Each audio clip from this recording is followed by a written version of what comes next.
ನಮಸ್ಕಾರ ಸ್ನೇಹಿತರೆ. ಭಗವದ್ಗೀತೆಯ ಗೀತಾ ಸಾರ ಕಿರಣ ಪುಸ್ತಕ 2 ದೇಹ ಮತ್ತು ಮನಸ್ಸು ಮುಂದಿನ ಭಾಗ.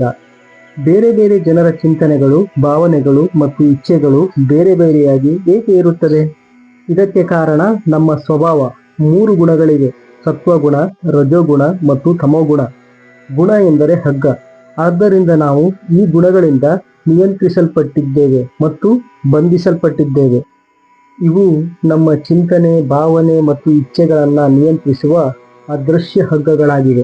ಆದ್ದರಿಂದ ಜನ್ಮದ ಸಮಯದಿಂದ ನಮ್ಮ ಮನಸ್ಸು ಈ ಗುಣಗಳಿಂದ ಪ್ರಭಾವಿತವಾಗಿದೆ ಮತ್ತು ಆ ಗುಣಗಳ ಪ್ರಕಾರ ಅಲ್ಲಿ ಇಲ್ಲಿ ಹೋಗುತ್ತದೆ ಮತ್ತು ವ್ಯಕ್ತಿಯು ಬೇರೆ ಬೇರೆ ರೀತಿಯಲ್ಲಿ ವರ್ತಿಸುತ್ತಾನೆ. ಉದಾಹರಣೆಗೆ, ರಜೋಗುಣವು ಅಪರಿಮಿತವಾದ ಆಸೆಗಳಿಂದ ಹುಟ್ಟುತ್ತದೆ ಮತ್ತು ಆ ಗುಣಗಳಿಂದ ಪ್ರಭಾವಿತವಾಗಿರುವ ಮನಸ್ಸು ತನ್ನ ಅಂತ್ಯವಿಲ್ಲದ ಭೌತಿಕ ಆರೈಕೆಗಳನ್ನು ಪೂರೈಸಿಕೊಳ್ಳಲು ನಿರಂತರವಾಗಿ ಚಟುವಟಿಕೆಗಳನ್ನು ನಿರ್ವಹಿಸಲು ಒತ್ತಾಯಿತವಾಗಿರುತ್ತದೆ. ಮನಸ್ಸಿನ ತಲ್ಲೀನತೆ. ಕಣ್ಣುಗಳು, ಕಿವಿಗಳು, ಮೂಗು ಮತ್ತು ಬಾಯಿ ಇವುಗಳೆಲ್ಲವೂ ಇಂದ್ರಿಯಗಳಾಗಿವೆ. ನೀವು ಯಾರೋ ಒಬ್ಬರ ಮುಂದೆ ಕುಳಿತು ಅವರು ಹೇಳುತ್ತಿರುವುದನ್ನು ಕೇಳುತ್ತಿದ್ದೀರಿ ಎಂದು ಭಾವಿಸೋಣ. ಕಿವಿಯ ಕೆಲಸ ನಡೆಯುತ್ತಿದೆ, ಕಣ್ಣುಗಳ ಕೆಲಸವೂ ನಡೆಯುತ್ತಿದೆ. ಆದರೆ ನೀವು ಯಾವುದರ ಮೇಲೆ ಕೇಂದ್ರೀಕರಿಸಿದ್ದೀರಿ? ಮನಸ್ಸು ಕೇಳುವ ಕ್ರಿಯೆಯಲ್ಲಿ ತೊಡಗಿದೆ.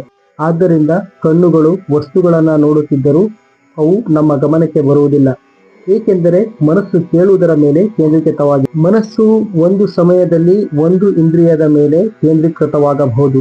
ಹಾಗಾಗಿಯೇ ವಾಹನ ಚಲಾಯಿಸುವಾಗ ಕರೆಗಳಿಗೆ ಉತ್ತರಿಸುವುದು ಒಳ್ಳೆಯದಲ್ಲ, ಏಕೆಂದರೆ ಮನಸ್ಸು ರಸ್ತೆಯ ಮೇಲೆ ಕೇಂದ್ರೀಕರಿಸಬೇಕು. ಆದರೆ ಸಂಭಾಷಣೆಯು ಮನಸ್ಸನ್ನು ರಸ್ತೆಯಿಂದ ದೂರವಾಗಿಸಿದರೆ ಅಪಘಾತ ಸಂಭವಿಸಬಹುದು. ಮತ್ತೆ ಮನಸ್ಸು. ನಮ್ಮ ಮನಸ್ಸು ಈಗ ಯಾವುದರಲ್ಲಿ ಲೀನವಾಗಿದೆ? ಮನಸ್ಸು ನಿತ್ಯ ಅಹಂಕಾರಕ್ಕಾಗಿ ಕೆಲಸ ಮಾಡುತ್ತಿರುವುದರಿಂದ ಅದು ಈಗ ಭೌತಿಕ ವಿಷಯಗಳಲ್ಲಿ ಲೀನವಾಗಿದೆ. ಹೀಗೆ ಭೌತಿಕ ವಿಷಯಗಳಲ್ಲಿ ಲೀನವಾಗಿರುವ ಮನಸ್ಸು ಈ ಭೌತಿಕ ಜಗತ್ತಿನಲ್ಲಿ ನಮ್ಮ ಬಂಧನಕ್ಕೆ ಕಾರಣವಾಗುತ್ತದೆ. ಆದರೆ ಪರಮ ಪ್ರಭುವಿನಲ್ಲಿ ಲೀನವಾಗಿರುವ ಇದೇ ಮನಸ್ಸು ನಮ್ಮ ಮುಕ್ತಿಗೆ ಕಾರಣವಾಗುತ್ತದೆ. ಮನಸ್ಸಿನಿಂದ ನಮಗಾಗುವ ತೊಂದರೆಗಳು. ಈ ಹಿಂದೆ ಹೇಳಲಾದಂತೆ ಪ್ರಕೃತಿಯ ಗುಣಗಳಿಂದ ಮನಸ್ಸು ಪ್ರಭಾವಿತವಾಗಿರುತ್ತದೆ.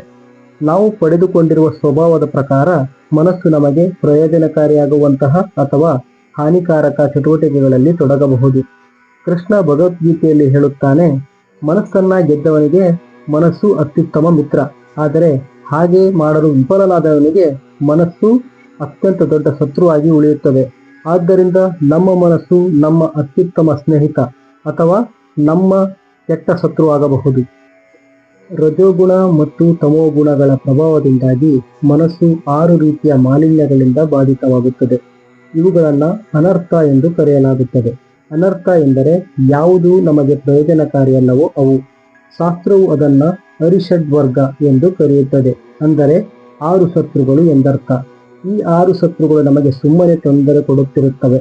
ಅವುಗಳೆಂದರೆ ಕಾಮ, ಭೌತಿಕ ಬಯಕೆ; ಕ್ರೋಧ, ಬಯಸಿದ್ದು ಸಿಗದಿದ್ದಾಗ ಬರುವ ಕೋಪ; ಲೋಭ, ಭೌತಿಕ ವಸ್ತುಗಳ ಮೇಲಿನ ದುರಾಸೆ; ಮೋಹ, ನಾವು ಈ ದೇಹ ಮತ್ತು ಮನಸ್ಸು ಎಂಬ ಭ್ರಮೆ ಅಥವಾ ಭೌತಿಕ ಮತ್ತು ತಾತ್ಕಾಲಿಕ ವಸ್ತುಗಳ ಜೊತೆಗಿನ ಬಾಂಧವ್ಯ; ಮದ, ಮಾದಕ ವಸ್ತುಗಳ ಪ್ರಭಾವಕ್ಕೆ ಒಳಗಾಗುವುದು ಅಥವಾ ಹಣ, ಸ್ಥಾನ ಇತ್ಯಾದಿಗಳಿಂದ ಅಮಲೇರುವುದು; ಮಾತ್ಸರ್ಯ, ಇತರರ ಯಶಸ್ಸು ಅಥವಾ ಆಸ್ತಿಗಳ ಬಗ್ಗೆ ಅಸೂಯೆ ಪಡೆಯುವುದು. ಸಾಮಾನ್ಯವಾಗಿ ಕಾಮದಿಂದ ಪ್ರಭಾವಿತನಾಗಿ ತನ್ನ ಭೌತಿಕ ಆಸೆಗಳನ್ನು ಪೂರೈಸುವಲ್ಲಿ ತೊಡಗಿರುವ ವ್ಯಕ್ತಿಯು ಇದ್ದಕ್ಕಿದ್ದಂತೆ ತನ್ನನ್ನು ತಾನು ಬದಲಾಯಿಸಿಕೊಳ್ಳುವುದಿಲ್ಲ ಮತ್ತು ಬೇರೆ ಗುಣಗಳನ್ನು ಬೆಳೆಸಿಕೊಳ್ಳುವುದಿಲ್ಲ, ಅಲ್ಲವೇ? ಹೌದು. ಜನರು ಸಾಮಾನ್ಯವಾಗಿ ತಾವು ಹುಟ್ಟಿನಿಂದ ಹೊಂದಿರುವ ಸ್ವಭಾವವನ್ನು ಉಳಿಸಿಕೊಳ್ಳುತ್ತಾರೆ ಮತ್ತು ತಮ್ಮ ಜೀವನದುದ್ದಕ್ಕೂ ಒಂದು ನಿರ್ದಿಷ್ಟ ರೀತಿಯಲ್ಲಿ ಚಿಂತನೆ, ಭಾವನೆ ಮತ್ತು ಇಚ್ಛೆಯನ್ನು ಮುಂದುವರಿಸುತ್ತಾರೆ. ನಮ್ಮ ಸ್ವಂತ ಜೀವನದಲ್ಲಿ ನಮಗೆ ಅನುಭವವಿರುವಂತೆ ನಾವು ಅಕ್ಷರಶಃ ಈ ಸ್ವಭಾವಕ್ಕೆ ಬದ್ಧರಾಗಿದ್ದೇವೆ ಮತ್ತು ಅದನ್ನು ಬದಲಾಯಿಸುವುದು ನಮಗೆ ಅಸಾಧ್ಯವೆನಿಸಬಹುದು. ಆದರೆ ನಾವು ನಮ್ಮ ಸ್ವಭಾವವನ್ನು ಬದಲಾಯಿಸಬಹುದು. ಅನಿಯಂತ್ರಿತ ಮನಸ್ಸಿನಿಂದಾಗಿ ಆಗುವಂಥ ಹಲವು ಸಮಸ್ಯೆಗಳಿವೆ. ನಿಮ್ಮ ಆಲೋಚನಾ ಪ್ರಕ್ರಿಯೆಯನ್ನು ಪ್ರಚೋದಿಸಲು ನಾವು ಇಲ್ಲಿ ಕೆಲವು ಉದಾಹರಣೆಗಳನ್ನು ಕೊಡುತ್ತಿದ್ದೇವೆ. ಕೆಲವೊಮ್ಮೆ ತಪ್ಪು ಎಂದು ತಿಳಿದಿದ್ದರೂ ನಾವು ತಪ್ಪನ್ನು ಮಾಡುತ್ತೇವೆ. ಸಿಗರೆಟ್ ಸೇದುವ ವ್ಯಕ್ತಿಗೆ ತನ್ನ ಆರೋಗ್ಯದ ಮೇಲೆ ಅದು ಬೀರುವ ಹಾನಿಕಾರ ಪರಿಣಾಮದ ಬಗ್ಗೆ ತಿಳಿದಿರುತ್ತದೆ, ಆದರೂ ಅವನು ಧೂಮಪಾನ ಮಾಡುತ್ತಾನೆ. ಭಗವದ್ಗೀತೆಯಲ್ಲಿ ಅರ್ಜುನನು ಕೃಷ್ಣನಿಗೆ ಇದೇ ಪ್ರಶ್ನೆಯನ್ನು ಮಾಡುತ್ತಾನೆ. ಯಾವುದೋ ಶಕ್ತಿಯಿಂದ ತಳ್ಳಲ್ಪಡುವಂತೆ ನಾವು ಏಕೆ ತಪ್ಪುಗಳನ್ನು ಮಾಡುತ್ತೇವೆ? ನಮ್ಮ ಜೀವನದಲ್ಲಿ ಅಂತಹ ಅನೇಕ ಅನುಭವಗಳನ್ನು ನಾವು ಪಟ್ಟಿ ಮಾಡಬಹುದು ಅಲ್ಲವೇ? ಮನಸ್ಸು ಚಂಚಲವಾಗಿರುವುದರಿಂದ ಯಾವುದಾದರೂ ವಿಷಯದ ಮೇಲೆ ಮನಸ್ಸನ್ನ ಕೇಂದ್ರೀಕರಿಸುವುದು ಜನರಿಗೆ ಕಷ್ಟವಾಗುತ್ತದೆ. ಅದು ಒಂದರಿಂದ ಇನ್ನೊಂದು ವಿಷಯಕ್ಕೆ ಜಿಗಿಯುತ್ತಲೇ ಇರುತ್ತದೆ. ನಮ್ಮಲ್ಲಿ ಎಷ್ಟೋ ಜನರಿಗೆ ಕೋಪ ಬರುತ್ತದೆ. ಎಲ್ಲರೂ ಕೋಪಗೊಳ್ಳುತ್ತಾರೆ. ಏಕೆಂದರೆ ನಮ್ಮ ಮನಸ್ಸು ನಮ್ಮ ನಿಯಂತ್ರಣದಲ್ಲಿಲ್ಲ. ಇದು ದೈನಂದಿನ ವಿಷಯ.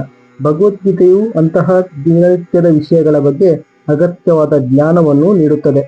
ಹಾಗಾಗಿ ಭಗವದ್ಗೀತೆಯನ್ನ ಓದುವುದು ಎಲ್ಲರಿಗೂ ಅವಶ್ಯಕ. ಈ ಪುಸ್ತಕದ ಮುಂದಿನ ವಿವರಣೆಯನ್ನ ಮುಂದಿನ ಸಂಚಿಕೆಯಲ್ಲಿ ತಿಳಿಯೋಣ. ಧನ್ಯವಾದಗಳು.